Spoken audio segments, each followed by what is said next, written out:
Are you tired of ugly button boxes? Ever been in VR trying to figure out which button you're pushing?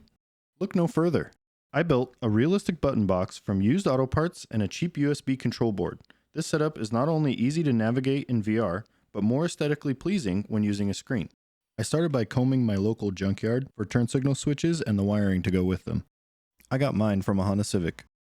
After getting everything home, I found the diagram to the switches and began connecting them to the control board. My turn signal and windshield wiper stocks are not like normal buttons, so when wiring them up, there was a lot of overlapping terminals, but more on the issues that caused in a little bit. The next step was to get my contraption mounted to my wheelbase. I had to disassemble the original covers to get the stocks to fit. I also took a lot of material out of the mounting plate. After many revisions, I hot glued a couple of nuts to the stock base and bolted it to the original wheelbase mounting hole. The hot glue on its own was wobbly, but after I added this bracket, the unit is now much more solid. Time to test the function. So it doesn't exactly work as designed. And what do we do when we run into a flaw in a design that has taken hours to get to this point? Redesign it?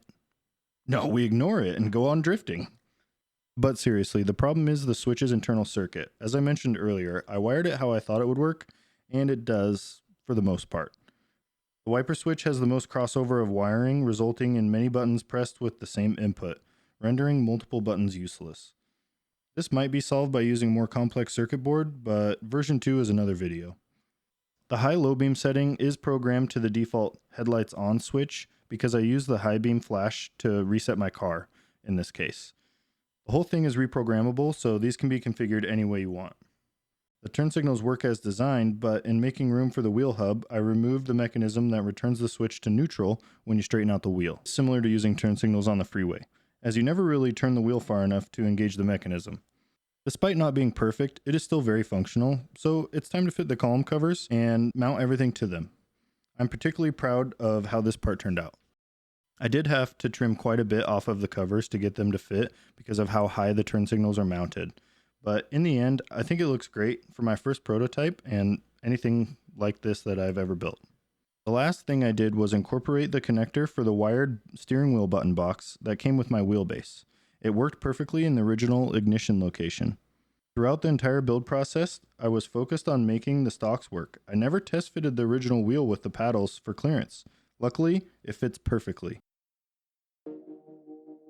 Overall, I love this project. It works great for what I need, and I learned a ton for making a version 2 in the future.